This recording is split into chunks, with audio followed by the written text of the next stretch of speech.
He told the board I was just a floor manager. I had been buying shares for 29 years and owned more of the company than his aunt did. He had no idea. The conference room smelled like old coffee and new carpet. Apex Industrial Dynamics had spent $40,000 renovating this room 6 months ago.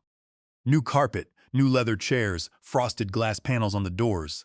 The 20-foot mahogany table stayed. You do not replace mahogany. Donovan Thorne stood at the head of it, gesturing at a projected slide that read Lean Operational Footprint Phase 1 in letters large enough to read from the parking lot. His laptop was open in front of him. He had not closed it once. His eyes kept drifting down to it mid-sentence, like he was reading cue cards for his own authority. 8 people sat around that table. None of them looked comfortable. A few shifted in their chairs. One kept clicking a pen cap, then stopping, then clicking it again. Behind Donovan, a young woman named Clara Bennett, 29, stood holding a tablet against her chest like a shield. She stared at the carpet. I sat at the far end of the table, quiet, hands folded. "Julian," Donovan said, and he did not look up from the laptop when he said it. "Effective today, your role is being restructured. We are transitioning you from Vice President of Manufacturing Operations to Shift Supervisor. Your compensation will be adjusted accordingly, a 45% reduction to align with the scope of the new position. $290,000 a year to $159,500, a $130,500 cut." Just like that, read off a screen like a weather forecast. He adjusted his tie. It was expensive. His haircut was expensive. His manicured hands had never touched a piece of machinery in this building or any other building. He was 31 years old, and he had given himself the title of Chief Restructuring Officer, and his aunt was the board chair. And none of this was complicated to understand. I understand. I said 2 words. He looked up for the first time, just briefly, then back down. He took my calm for surrender. People usually do. "My name is Julian Vance. I am 58 years old. I spent 9 years in the United States Navy as a combat engineer, petty officer first class at discharge, 3 deployments. My specialty was fluid dynamics, high-pressure systems, and structural integrity. I learned 2 things in the Navy that never left me. The first is how to stay calm when a high-pressure valve is about to fail. You do not rush a repair. You read the gauges. You count. You breathe. The second is how to read a room that does not know it is already lost. I have been at Apex Industrial Dynamics for 29 years. Walked in the door at 29 straight off active duty and started on the fabrication floor. Same floor I just got demoted back to the meeting.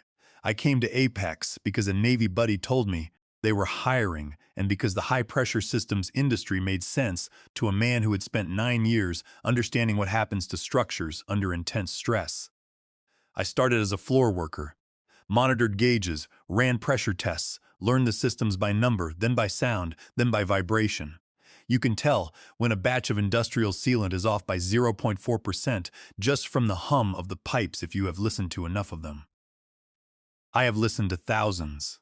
Floor worker to floor supervisor in 3 years. Floor supervisor to plant manager in 5. Plant manager to vice president of manufacturing operations 12 years ago. Every promotion earned on output, not optics. Every year, the same routine. Do the work, skip the politics, cash the bonus, buy the stock. That last part mattered more than anyone knew.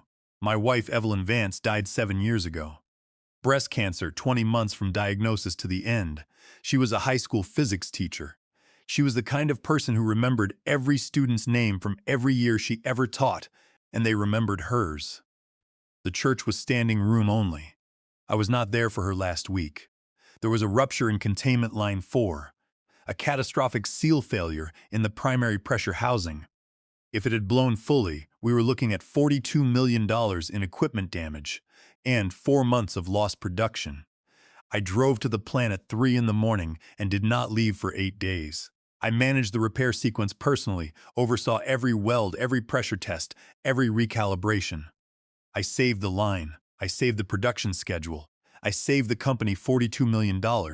Nobody sent flowers. When the bonus came that quarter, I reinvested it. All of it. 5,200 shares at the employee discount rate. My son, Elias, was 18 at the time. He did not understand why his father was not there at the end. Why the nurses said goodbye to his mother without me in the room. He is 25 now, finishing his master's degree in structural engineering at Michigan, and he calls me every Sunday, and he is a better man than I probably deserve. I still do not have a good answer for him about that week. I am not sure one exists, but I kept buying the stock. Let me explain how a man ends up owning 55% of a $2 billion company without anyone on the board noticing. It starts with a simple pen. Year 1 at Apex, the founder, Richard Thorne, walked the fabrication floor every Friday. He was 71 then, still sharp, still smelled like pipe tobacco and industrial solvent. He would stop at every station, ask a question, listen to the answer. Not perform listening, actually listen. He stopped at my station in December of my first year and watched me calibrate a test sequence I had redesigned to reduce pressure bleed by 14%. He did not say anything for a full minute. Then he reached into his jacket pocket and handed me a pen. Silver engraved. It said Apex Year 1. Own what you build, son, he told me. Paper without equity is just paper. Richard Thorne died 12 years later. I kept the pen, and I did exactly what he told me to do. It started with the employee stock purchase plan. Apex offered shares at a 12% discount to employees who reinvested performance bonuses. Most people took the cash, bought trucks, paid off credit cards. I took the stock every quarter, every year for 29 years. Half a point here, a full point there. It adds up when you are patient and nobody is watching. Then came the private purchases. 4 retiring executives over the span of 18 years each held modest blocks of Apex shares. The first was Robert Sterling, a vice president of procurement who retired 20 years ago. He wanted liquidity for a mountain cabin. I bought his block at a negotiated price. The second was William Carter, director of quality assurance 16 years ago. Same story. The third was Thomas Reed, the outgoing chief financial officer 10 years ago. Thomas wanted a clean break. I gave him one. The fourth was Henry Mills, head of logistics 6 years ago. Every transaction was documented, every transfer was filed, every disclosure was submitted to the SEC on time under the name of the Vance Holdings Trust. The trust was my friend Marcus Boone's idea. Marcus and I served together, same unit, both petty officers, both combat engineers. He transitioned to corporate law after discharge, ended up specializing in corporate securities and shareholder rights at a mid-sized firm in Chicago. He is 61 now. He is the only person alive who knows my full ownership position. Marcus set up the Vance Holdings Trust 28 years ago in my second year at Apex. He filed the original structure. He tracked every acquisition. He submitted every SEC Form 4 and Schedule 13D filing. When my beneficial ownership crossed the 5% threshold, then 10%, then 20%, then 30%, all publicly accessible, all sitting in the Edgar database, all legal, all invisible to anyone who did not bother to look. The last time anyone on the Apex Board of Directors reviewed the full SEC ownership filings was 2014, 12 years ago. By then, I was already past majority. Dial it under the trust, Marcus told me once early on. You can always assign it later. I never did. Marcus also made sure I understood Article 8 of the Apex Corporate Charter, the Emergency Shareholder Governance Clause. He read it to me over black coffee in a Chicago diner 10 years ago and said, "This is your insurance policy. Pray you never need it. The language is specific. In the event that any officer of the corporation takes unilateral action affecting the compensation, title or duties of any employee holding a majority stake in the corporation, issued shares without prior written consent of said shareholder. That shareholder may invoke Article 8 to convene an emergency board session within 48 hours for the purpose of reviewing said action and its authorization. David has the documentation." Not only that, he confirmed the forgery issue under California Penal Code. Section 470 is valid. Donovan's actions represent a severe breach of fiduciary duty. I leaned against the kitchen counter. Max looked up from his spot by the door. "What is the mood?" I asked. "Cold." David described it as controlled fury. "The directors are angry, Julian. Not at you. At the fact that a 31-year-old with an unratified title demoted the majority shareholder of a $2 billion company, and nobody in the legal department was consulted. Sylvia, she has been in David's office most of the day, has not spoken to Donovan. David says she looks like she aged 10 years overnight. I looked at Evelyn's photo on the sun visor, still clipped there from yesterday. The sun was hitting it through the kitchen window at an angle that caught her laugh. "I will be there at 9:15, I said. "I will be there at 9:30. I want to be seated when they walk in." "Copy." Marcus paused. "Julian, yeah, wear the good suit." I almost smiled. "Copy that too." Thursday morning, October 18th, 9:20 in the morning. I put on the Navy suit Evelyn picked out for me 12 years ago. She said it made me look like I owned something. I adjusted the tie in the bathroom mirror. Silver silk, simple knot. I slipped Richard Thorne's pen into my inside breast pocket. The engraving caught the light. Apex Year 1. I drove to Apex and parked in the main lot, not the executive garage. The main lot where the floor workers park. I had been parking there for 29 years. The building looked the same as it always did, concrete and steel. The cooling towers running behind it, the Apex Industrial Dynamics logo etched into the stone above the main entrance. Same font Richard Thorne approved in 1974. I walked through the front door at 20:10. The security guard, Michael Barnes, 64, who had been working that desk for 18 years, looked up from his monitor and did something he had never done before. He stood up. "Mr. Vance, morning, Michael." He did not say anything else, but he nodded. The kind of nod that carries weight. Marcus was already in the fourth-floor corridor outside conference room, a mistake. Charcoal suit, black briefcase. The briefcase was the same one he had carried through law school. Scuffed leather, brass clasps, one of them slightly bent from when he dropped it getting out of a cab in 2011. Marcus does not replace things that still work. He looked at me. I looked at him. "You ready?" he asked. "I have been ready for 10 years. Then let us go own a boardroom." The doors to conference room A were frosted glass and mahogany. The same room I had been demoted in 48 hours earlier. Same 20-foot table, same leather chairs, same carpet that cost $40,000 6 months ago. But today the room was different. Today there were nameplates at every seat. 10 directors were already seated, every chair occupied. David Caldwell sat at the far left, a stack of documents in front of him thick enough to stop a bullet. Sarah Jenkins sat behind him with a legal pad and a face that had not slept. Sylvia Thorne sat at the head of the table in her usual position as board chair, her hands flat on the surface, her face perfectly composed and perfectly pale. And at the opposite end of the table from Sylvia, there was one empty chair. In front of it, a nameplate. It read Vance Holdings Trust Majority Shareholder. Marcus set his briefcase on the table beside the chair and sat down in the row behind me. He did not open it. He did not need to the meeting. Everything that mattered was already in David's stack. I sat down, placed Richard Thorne's pen on the table in front of me, folded my hands. The clock on the wall read 2 minutes to 10. At 1 minute to 10, the door opened and Donovan Thorne walked in. He was wearing a slim-cut gray suit. New. His tie was silk. His haircut was fresh. His laptop was tucked under his arm. He walked in with the stride of a man who believed he was early to a meeting he controlled. He saw the nameplates. He saw the 10 directors. He saw David Caldwell's document stack. He saw Marcus Boone sitting quietly with his scuffed briefcase. He saw me sitting at the end of the table in the chair with his aunt's nameplate at the opposite end. He looked at Sylvia. "Aunt Sylvia, what is this?" Sylvia did not look at him. "Sit down, Donovan." He did not sit. He adjusted his tie. "I was not informed of a board session. If this is about the restructuring rollout, I have the Phase 2 deck ready and can present after the meeting." "Sit down." He sat. David Caldwell stood. He did not clear his throat. He did not shuffle papers. He just stood, and the room got quiet in a way that only happens when everyone already knows what is coming except the one person who should. This emergency session has been convened pursuant to Article 8 of the Apex Industrial Dynamics Corporate Charter.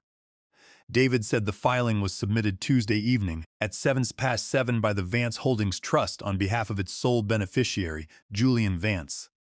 The filing asserts that an officer of the corporation took unilateral action affecting the compensation, title, and duties of an employee holding a majority stake in the corporation's issued shares without prior written consent of said shareholder. Donovan opened his laptop. "Close the laptop, Donovan," Sylvia said.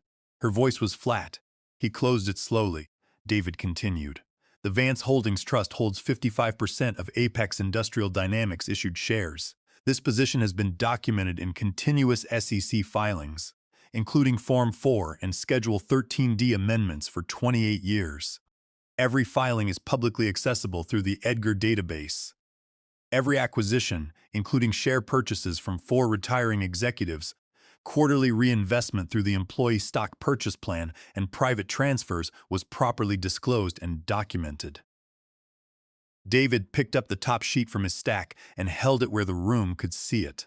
At the current company valuation of $2 billion, Mr. Vance's 55% stake represents approximately $1.1 billion in market value.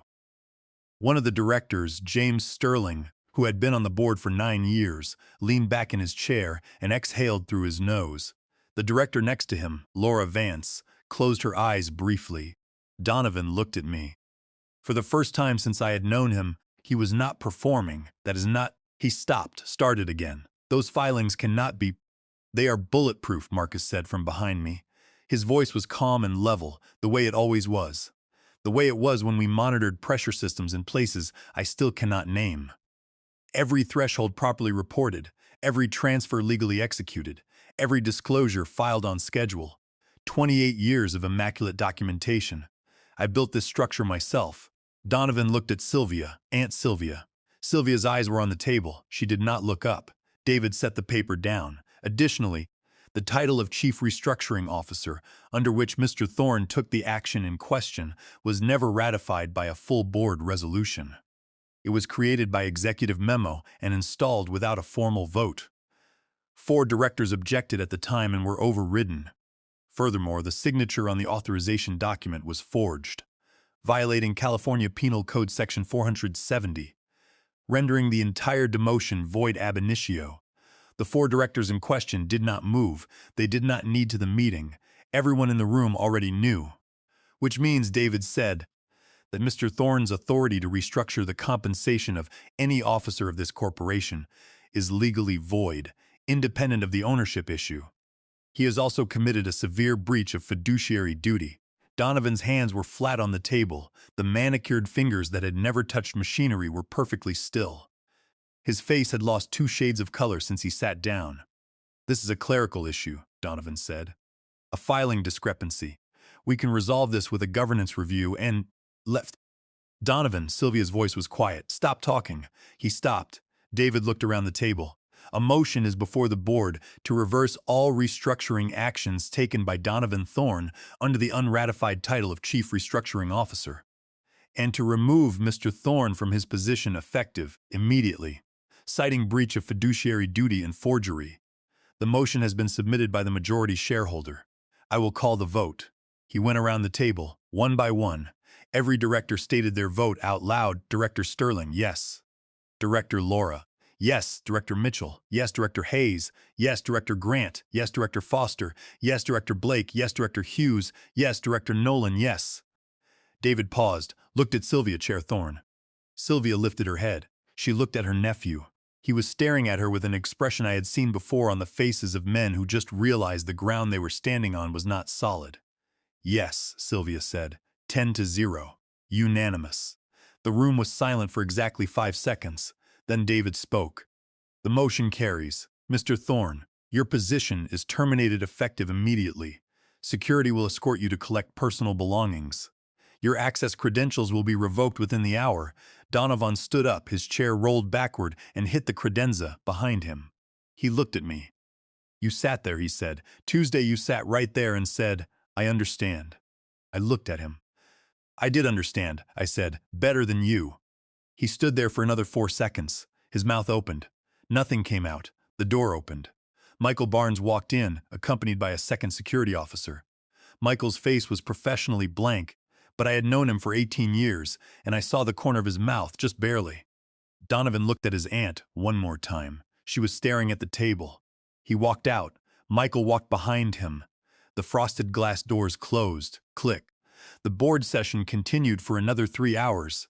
I will not bore you with all of it, but here is what matters. The board voted unanimously to appoint me interim chief executive officer, effective immediately, with a formal appointment to follow within 30 days, pending standard governance review. My compensation was restored to $290,000 and restructured upward to reflect the chief executive officer role. Within 30 days, the board approved a $50 million special dividend distribution. My 55% stake entitled me to $27.5 million of that payout. $27.5 million deposited into the Vance Holdings Trust account on a Tuesday, exactly 4 weeks after I had been told I was being demoted to shift supervisor. Within 60 days, minority shareholders filed a $70 million lawsuit against Donovan Thorne personally, alleging unauthorized restructuring actions taken without proper board authorization that exposed the company to material governance risk. Last I heard, his attorneys were trying to negotiate a settlement. It was not going well. Sylvia Thorne resigned from the board 1 week after the vote. She did not make a statement. She did not send a company-wide email. She just signed the letter, handed it to Sarah Jenkins, and walked out of the building. Her 5% stake remains, but she will never sit at that table again. Donovan's social media post, the champagne glass on my old desk. The one captioned, "Day 1 of the new era, first move made." It is still in the filing appendix. Screenshotted, time-stamped, entered into the legal record. His first move was his last. Clara Bennett was promoted to Director of Floor Operations. She earned it 16 years ago. I just finally had the authority to make it official. When I told her, she stood in my office doorway and said, "About damn time." I agreed. I kept the corner office. I put Evelyn's photo on the desk, the same one from the sun visor. I put Richard Thorne's pen in the top drawer, and I put a new nameplate on the door. It says Chief Executive Officer, but that is not the one that matters. The one that matters is the small brass plate on my desk that says Vance. Sunday after the board vote, Elias called. Right on schedule. Every Sunday, like clockwork. The kid is reliable. "Dad, you sound different," he said. "Less like you are waiting for something." I leaned back in the chair on the back deck. Max was lying at my feet. The Apex cooling towers were visible against the evening sky, same as always. The lights in the executive suite were on. My lights now. "Maybe I am not," I said. "Are you going to come to the game next Saturday? We have got a scrimmage. Engineering League softball. It is terrible. You would love it. I will be there." "Really?" He was quiet for a second. "Good. That is really good, Dad." I hung up, sat there for a while. Max shifted his weight against my ankle. The whiskey was on the side table. 3 fingers. Not the daily drinker, the single malt, Evelyn's bottle. There was still enough for a few more evenings like this one. I took a sip and watched the sky go dark over the industrial district. The same view I'd been looking at for 21 years. The same towers, the same work, the same quiet. Donovan Thorne told a boardroom I was just a floor manager. He was right about one thing. I know every floor in that building. I know every system, by number, by sound, by vibration. I know every pressure test, every safety threshold, every man and woman who walks through those doors at 6 in the morning and builds something real with their hands. He just did not know I also own the building. Sometimes power does not announce itself. It does not post champagne on social media or name-drop universities in every meeting, or give itself a title nobody voted on. Sometimes it just shows up every quarter, every year, half a point here, a full point there. For 29 years, patient, quiet, documented, and when the fuse finally reaches the charge, it does not make a sound until everything has already changed.